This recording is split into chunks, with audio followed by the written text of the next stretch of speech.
A'udzubillahi minasyaitonirrajim. Bismillahirrahmanirrahim. Assalamualaikum warahmatullahi wabarakatuh. Jumpa kembali di channel Sampul Hitam yang tentunya akan berbagi cerita. Dan untuk kali ini, saya akan menceritakan cerita yang berjudul Misteri Desa Terkutuk. Cerita ini ditulis bukan nama palsu. Dan bagi teman-teman yang ingin membacanya langsung, teman-teman bisa langsung kunjungi link KBM yang saya sertakan ada di deskripsi. Di sana juga ada koleksi-koleksi cerita lain dari akun KBM bukan nama palsu. Oke, langsung saja kita ke ceritanya. Selamat mendengarkan. Hari sudah sore ketika Mbak Lastri pulang. Dengan daun singkong yang dipetik, ia akan membuat menu makan malam. Kelapa yang diambilnya dari kebun kemarin sudah mengerut. Namun, ia yakin masih bisa diambil santannya meski tak segar lagi. Saat memasuki pintu yang menceblak terbuka, ia tak mendapati siapapun di rumah. Meski tak ada harta yang pantas dicuri, tetapi ia kesal karena tamunya pergi tanpa menutup pintu. Ia hanya bisa menggerutu. Tak berselang lama, Fajar pulang dengan panik. Nafasnya ngos-ngosan, peluh mengaliri dahinya. "Mbah, lihat adik saya enggak?" Nenek beruban itu hanya bisa mengernyit. "Nia hilang, Mbah. Saya takut." Fajar menelan ludah. "Saya takut Nia dibawa kami Angga. Kami Angga tak akan berani keluar saat hari terang." "Bagaimana Mbah bisa yakin?" "Karena memang harus begitu." Fajar terdiam. Ia mencerna perkataan nenek tua itu. "Harus. Jadi benar Mbak Lastri yang menciptakan kami Angga?" "Bukan." Mbak Lastri berbalik. Dengan punggungnya yang sedikit bungkuk, dia berjalan menuju belakang rumah. Fajar mengikutinya. "Kalau begitu siapa?" "Untuk apa kamu tahu? Kalau aku beritahu pun, kau tak akan bisa mengubah apa-apa." Mbak Lastri mengambil kayu bakar, menata di tengah batu padas yang disusun tiga, membakar plastik kemudian melelehkannya di atas kayu hingga terbakar. Tungku menyala. "Bagaimana Mbah bisa tahu perjanjian itu?" tanya Fajar. "Karena aku melihat sendiri perjanjian itu." Mbah Lastri lantas mengisi panci dengan daun singkong dan air, meletakkannya di atas tungku, sementara ia duduk menyiapkan bumbu. "Kalau begitu, Mbah tahu bagaimana caranya membunuh atau mengusir makhluk itu?" Mbah Lastri menggeleng. "Dia tak akan pergi maupun mati sebelum sumpahnya terlaksana." "Sumpah apa?" Sumpah untuk memenuhi sungai itu dengan darah warga desa ini. Desa ini sudah mati. Semua orang yang ada di sini sudah mati sejak 5 tahun yang lalu." Mendengar penuturan nenek itu membuat Fajar bergidik. Ia lantas memutuskan untuk pergi mencari adiknya. Di tempat lain, tangan Nia meraba pintu. Matanya menyipit, mencari-cari slot di atas gagang pintu. Namun, ia tak menemukannya. Ia lantas menuju pintu depan. Meski ragu karena tak mungkin pintu itu dapat dibuka, namun dia tetap mencobanya. Dan benar saja, pintu depan juga terkunci. Gadis itu panik. Ia kembali ke kamar Mbah Suto, menyibak tirai jendela. Ia harus menelan kekecewaan karena jendela itu berteralis, sehingga tak bisa dilewatinya. Satu-satunya hal yang dapat dilakukan adalah menunggu Mbah Suto pulang. Namun, apa yang harus dikatakannya kepada pria itu nanti? Bagaimana bisa dia tiba-tiba dikunci di rumah Mbah Suto? Alasan apa yang akan dipakainya? Ia bingung setengah mati. Nia tak bisa begitu saja menyerah. Ia lantas berkeliling rumah, mencari linggis, palu, atau apa saja yang mampu mencongkel pintu. Ia tak peduli jika rumah itu dianggap kemalingan nanti. Yang penting ia harus keluar. Namun sayangnya, ia tak menemukan alat pertukangan apapun. Ia menduga bahwa peralatan tukang pasti disimpan di luar rumah. Di dalam gudang yang terkunci itu, gadis itu lantas membuka kamar yang belum dimasukinya, berharap ada sesuatu yang dapat membantunya. Rupanya, ruang yang dimasukinya adalah ruang sembahyang. Karpet tebal menjadi alasnya. Altar nampak menempel di dinding. Figura lukisan seseorang lelaki berkumis tebal dengan ujung melengkung ke atas dan berbaju adat Jawa, lengkap dengan beskap dan keris berhias bunga melati, menempel tembok di atas altar. Di altar terdapat wadah dari daun pisang yang dibentuk menyerupai mangkuk yang berisi bunga-bunga pemujaan, segelas kopi, rokok 2 batang, 3 telur ayam kampung, dan wadah kuningan yang berisi arang dan kemenyan. Almari berpintu kaca bening berdiri di sudut ruangan, berisi keris pusaka dan benda-benda antik, serta batu-batu beraneka warna dan corak. Ada pula patung-patung kecil beraneka bentuk di sana.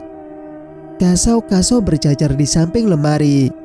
Sebagian berisi buku-buku kuno bersampul tebal, lapuk, dan lembab, bertulis bahasa yang tidak diketahui Nia.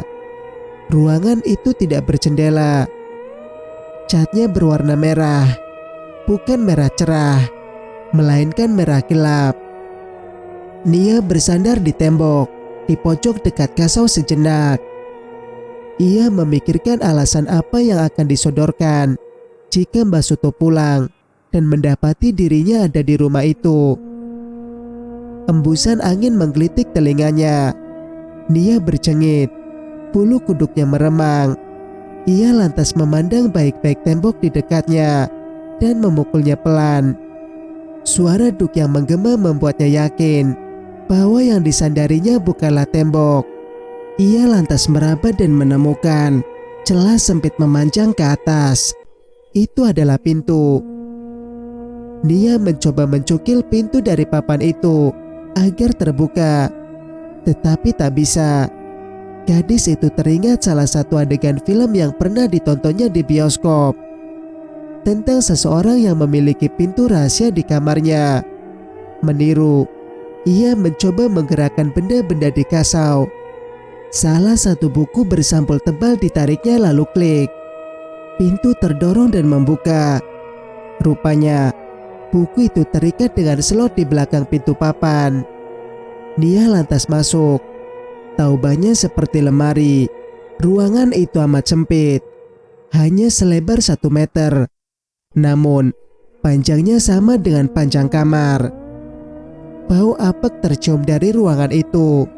Sarang laba-laba menghiasi sudut-sudutnya. Debu tebal membuat badannya kotor. Segulung tikar teronggok di pojok.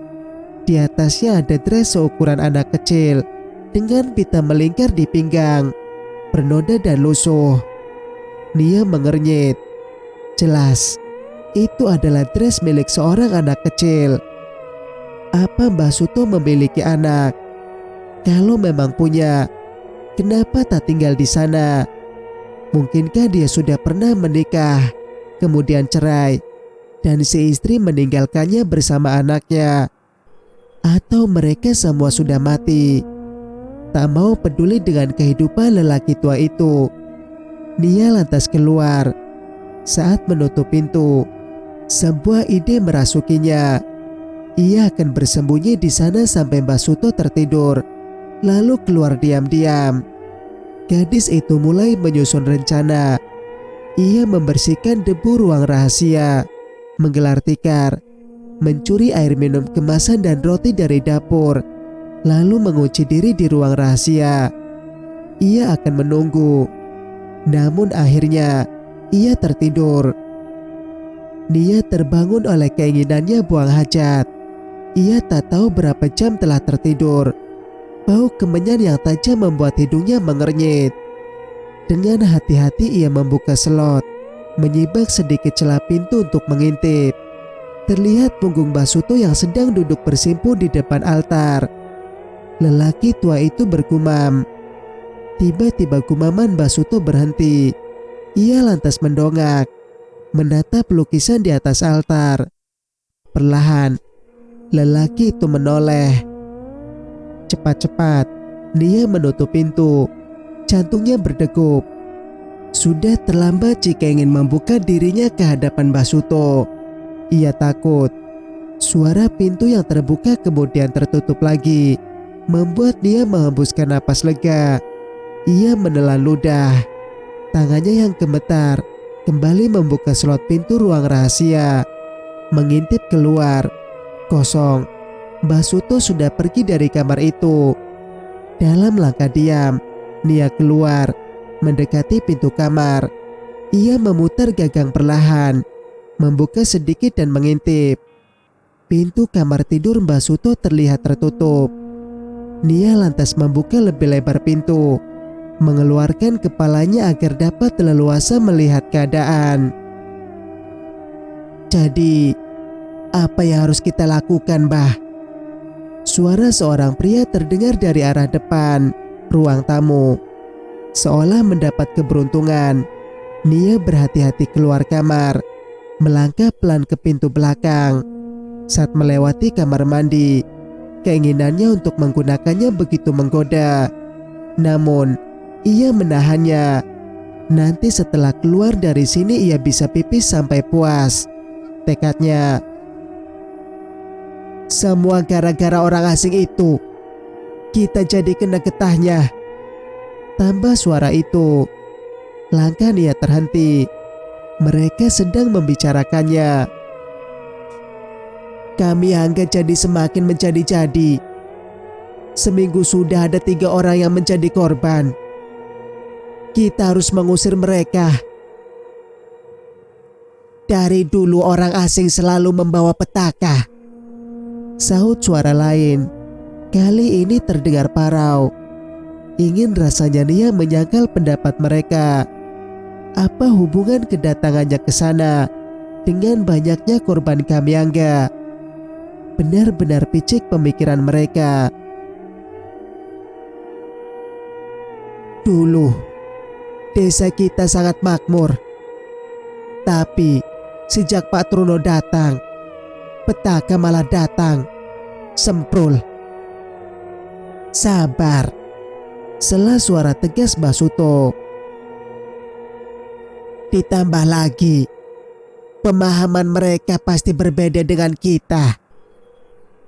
Kalian ingat saat Pak Truno tak mau menikahi gadis pilihan kita? Padahal enak kan? Dia punya 2 istri, tetapi tidak mau. Apalagi saat Basuto mengadakan ritual permohonan ampun kepada Raden Mas.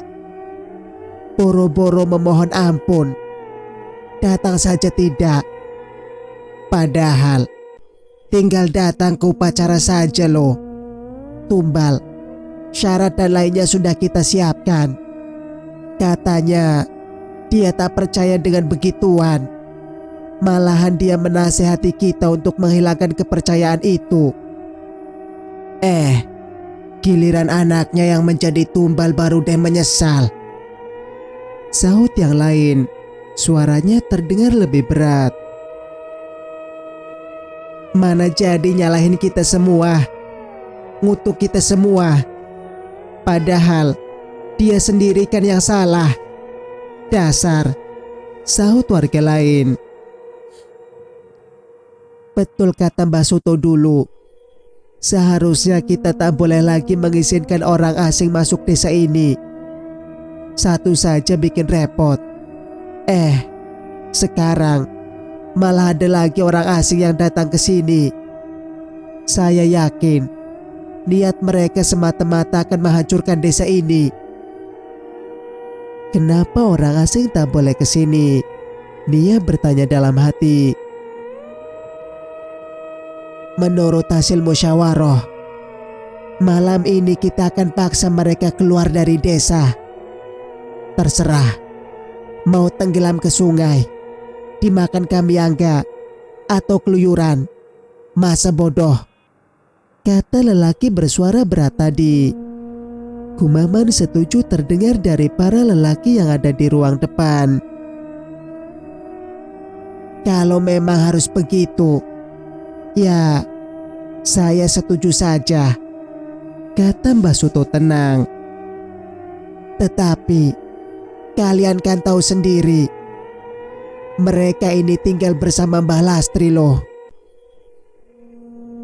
Halah, masa kita yang kuat-kuat ini takut dengan nenek tua itu, ucap suara berat tadi. Kalau memang perlu, kita hancurkan rumah Mbak Lastri sekalian. Gimana? Setuju? Nia harus segera memberitahu kakaknya. Ia lantas keluar dari pintu belakang. Rupanya, senja sudah datang. Mendung hitam terlihat menggantung rendah di langit. Titik-titik air hujan lantas turun, menghujam bumi dengan tajam. Dari setitik menjadi dua, lantas ribuan dalam waktu hanya 5 detik. Sialan. Kecipak air yang keluar dari pijakan sandal bercipratan seiring dengan langkahnya. Hawa dingin dari hujan menusuk-nusuk kulit gadis itu. Namun, ia tak begitu terganggu. Benaknya hanya berisi satu tujuan, rumah Mbak Lastri. Segera. Setelah mengetahui rencana warga desa itu untuk mengusirnya secara paksa, dia nekat keluar dari rumah Mbah Suto. Gadis itu nekat menerobos hujan. Dia harus segera memberitahu kakaknya. Dia terus berlari. Tak peduli seandainya bertemu makhluk mengerikan yang siap memangsanya, karena bagaimanapun ia akan mati juga. Warga akan mengorbankan dirinya dan juga kakaknya kepada makhluk itu kalau tidak melarikan diri segera. Tetapi meski melarikan diri pun, mereka pasti juga akan dimangsa makhluk itu. Apapun pilihannya, tak ada yang aman. Meskipun demikian, dia tak mau menyerah begitu saja. Tidak boleh. Ia sudah lolos dari polisi dan berhasil membebaskan kakaknya dari hukuman mati. Iya, orang yang mengejar mereka di hutan dulu adalah para polisi. Semua adalah ulah kakaknya. Tetapi bukan. Menurut Nia, kakaknya tidak bersalah. Dia dijebak. Benarkah? Ia tak peduli kakaknya dijebak atau memang benar-benar bersalah. Yang jelas ia ingin keluar dari desa itu dan membawa Fajar pergi jauh-jauh ke luar negeri. Rumah Mbah Lastri sudah di depan mata. Namun, Nia menghentikan langkahnya tiba-tiba. Sesosok makhluk berambut panjang terlihat membelakanginya. Ia lekas mencari tempat sembunyi. Namun sayangnya, hanya ada semak dan hamparan sawah di sisi jalan yang dilaluinya. Berusaha tak menimbulkan suara, gadis itu menyusup ke dalam semak, lantas berbaring diam, menyamarkan tubuhnya dengan lumpur. Air hujan yang mengalir dari jalan melewati tubuhnya. Nia mendekap mulutnya rapat-rapat, meredam jantung, dan napasnya yang memburu. Ia tak boleh mati sekarang, tidak sebelum memberi peringatan kakaknya. Dia tak tahu apakah makhluk itu sudah jauh atau belum. Ia tak mau mengambil resiko dengan mengintipnya. Gadis itu hanya mampu menunggu. Dalam hati, dia menghitung. Pada hitungannya yang ke-60, makhluk itu berdiri tepat di depan semak. Rambut kamiangga yang panjang menyapu semak. Helai-helaiannya membelai ranting dan daun. Dia mengepalkan tangannya erat-erat, meredam ketakutannya. Dari sela pahanya, terasa air hangat mengalir. Ia mengompol. Kamiangga merasakan suatu kehidupan asing yang pernah dijalaninya dulu. Kehidupan yang terlalu berat untuk dilaluinya sebagai manusia. Kehidupan yang begitu memuakkan karena bersinggungan dengan manusia-manusia serakah dan egois. Kini, ia memiliki kekuatan untuk menghancurkan mereka. Ia pasti membalaskan dendamnya. Sulu rambut Kamiangga membelai semak perlahan. Ujung-ujungnya menyusup masuk. Baru kali ini gadis itu melihat lebih dekat bagaimana rupa sulur itu sebenarnya. Ujungnya seperti pisau, sangat tajam. Jika rambut itu memiliki mata, maka habislah Nia. Karena tepat di atas jantungnya yang berdegup kencang, gadis itu melihat sulur yang semakin mendekat, bersiap menyentuhnya. Ia menahan napas, berdoa supaya sulur itu tak menembus jantung dengan ujungnya yang runcing.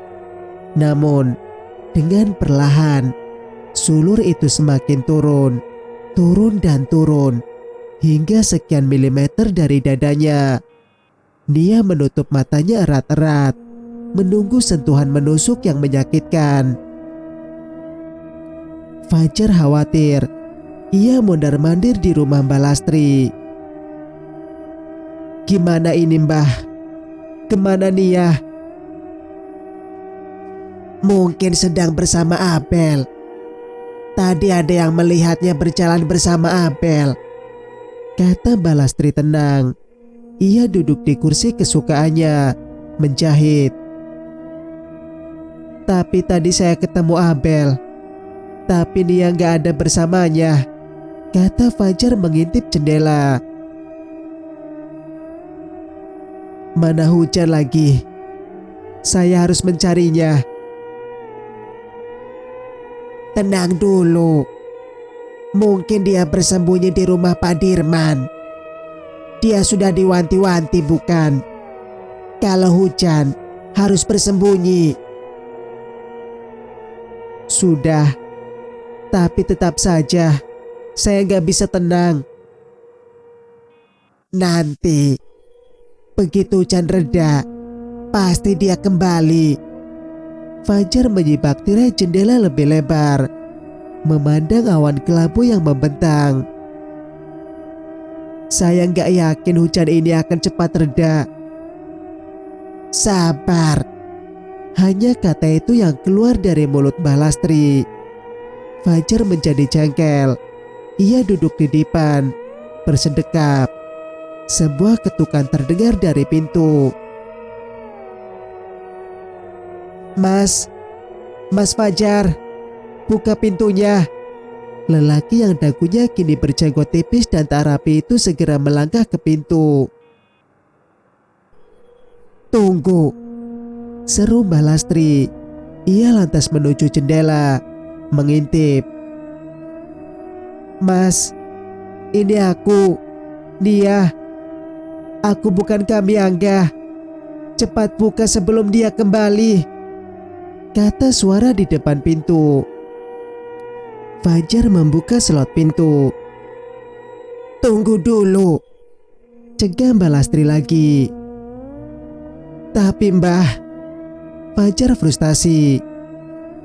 "Ambil darah di baskom," perintah Mbak Lastri. "Cepat." Mas Fajar, tolong buka pintunya." Lelaki itu dilema. Ia lantas mendengus kesal dan segera mengambil baskom berisi darah, menuangkannya ke corong dekat pintu. "Mas, aku bukan Kamiangga. Makananku bukan darah. Cepat buka. Dia kembali. Kamiangga datang. Dia datang. Mas, buka. Demi Tuhan, kalau nggak buka sekarang, aku bisa mati." Pekik Nia menggedor pintu dengan panik. Setelah menuang habis darah, Fajar langsung membuka pintu. Namun, tak ada siapa-siapa di sana. "Nia, panggilnya. Aku bisa melihatmu, Fajar. Sebuah suara yang membuatnya bergidik berbisik di telinga lelaki itu. Dia terpaku. Pantaskah kau hidup? Suatu muncul dari balik pohon nangka. Sosoknya yang mengerikan membuat bulu kuduk Fajar meremang. Ia ingin lari, namun tubuhnya kaku. Kemarilah. Akan kubebaskan kau dari dosa-dosamu. Suara itu merayu. Sulur-sulur merambat pelan, mendekat ke arah lelaki itu. Tidak, balasnya. Aku tidak berdosa. Benarkah? Fajar dapat melihat mata merah. Dengan pupil khas reptil menatapnya. Lantas, sebuah bayangan seorang pemuda bermata cekung, kurus, berantakan, bersembunyi di sudut kamar tercipta di matanya. Dengan tangannya yang gemetar, pemuda itu menyuntikkan sesuatu ke pembuluh darahnya. Seketika itu, bahunya yang tegang melemas. Getaran tubuhnya berhenti. Pandangannya melayang. Dia tersenyum, lantas berbaring. Fajar takut. Ia ingin mengalihkan pandangan, tetapi tidak bisa. Bayangan itu berubah. Kali ini, terlihat pemuda yang tak dikenalnya tadi mengendap-endap di kamar. Diam-diam mencuri uang untuk membeli barang haram yang memberi kenikmatan sesaat. Bayangan lain muncul. Kali ini, seorang anak tega membunuh keluarganya. Lalu, ada seorang ibu yang menelantarkan bayinya karena teler. Semua disebabkan oleh narkoba. Tidak, ujar Fajar lagi. Bukan aku yang salah. Kehidupanlah yang membuatku mengambil jalan ini. Ingatan Fajar dipaksa kembali ke beberapa tahun yang lalu. Saat itu, ia masih menjadi penjaga kos. Suatu ketika ia dipanggil ke kantor Mas Penny. Ada apa, Mas? Tanyanya duduk di depan meja kantor. Aku punya pekerjaan untukmu, tetapi risikonya besar. Namun, uangnya juga besar. Apa itu? Tanyanya. Jadilah kurirku. Kurir. Mas Penny mengambil koper hitam ukuran kecil. Ia membukanya dan di sana Fajar melihat serbuk putih dibungkus plastik bening. Pemuda itu terkesiap. Aku memberimu pilihan. Pertama, pulanglah dan lupakan tentang pertemuan kita hari ini. Kedua, ambil pekerjaan ini dan aku akan membiayaimu sekolah menyetir. Ketiga, laporkan aku kepada polisi. Kata Benny bersandar di kursi dengan santai. Matanya menatap tajam lelaki polos di depannya. Jarinya tertaut dan senyum masih menghiasi bibirnya. Fajar terkejut. Ia tahu persis apa yang akan terjadi jika dia melaporkan ini kepada polisi. Hidupnya dan hidup adiknya akan ada dalam bahaya. Apa aku boleh memilih yang pertama? Tanyanya ragu. Tentu saja. Tapi ingat, kalau kau berubah ke pilihan ketiga, aku akan tahu. Fajar mengangguk. Ia lantas berdiri dan berbalik pergi. Langkahnya ragu. Kenapa dia tidak mengambilnya saja dan dapat hidup enak? Ia lantas berbalik dan kembali duduk. Aku ambil pilihan yang kedua. Fajar kembali ke kenyataan. Benar. Kau sudah diberi pilihan, Fajar. Tapi apa yang kau ambil? Suara Kamiangga kembali terdengar dalam benaknya. Bukan salahku. Mas Benilah yang salah. Kau sudah diberi kesempatan untuk menebus dosamu. Tapi apa yang kau lakukan? Benaknya berbicara lagi. Ya, dia sudah diberi kesempatan dengan hukuman seumur hidup di penjara. Seharusnya dia menerimanya karena memang dia telah mengambil jalan yang salah. Tapi alih-alih, dia menyusun rencana untuk melarikan diri. Bahkan saat polisi yang mengejarnya di hutan tewas, dia malah bersyukur. Apa kau belum menyesal? Suara itu lagi berbicara. Fajar masih menantang. Lalu, bayangan pemuda yang meringkuk di sudut tadi kembali muncul. Namun, kali ini pemuda itu berganti dengan sosok Nia. Adiknya tampak sedang teler. Ia berbaring di sebuah ranjang, mabuk tak sadarkan diri. Teman-teman lelakinya menggerayangi tubuh adiknya. Tidak, pekiknya. Tidak, tidak. Fajar menangis. Yang dilihatnya itu bukan nyata. Tetapi benarkah? Fajar ragu. Sebelum meninggal, ayahnya berpesan untuk menjaga Nia. Tetapi pada kenyataannya Fajar melarikan diri dari tanggung jawab itu. Ia malah memberi makan adiknya dengan uang haram. Hati Fajar remuk redam setelah bayangan adiknya diperlihatkan. Ia sedih, takut, dan menyesal. Balastri segera menutup pintu. Ia segera memasang selot, menguncinya rapat. Tubuhnya juga gemetar. Fajar tak mampu menopang tubuhnya. Ia ambruk. Serangan ilusi yang dilakukan Kamiangga membuat kesadarannya hilang. Ia tak sanggup hidup lagi. Cerita pun bersambung. Jika kalian suka dengan ceritanya, jangan lupa untuk like, komen, dan subscribe channel ini agar bisa mendengarkan cerita-cerita berikutnya. Wassalamualaikum warahmatullahi wabarakatuh.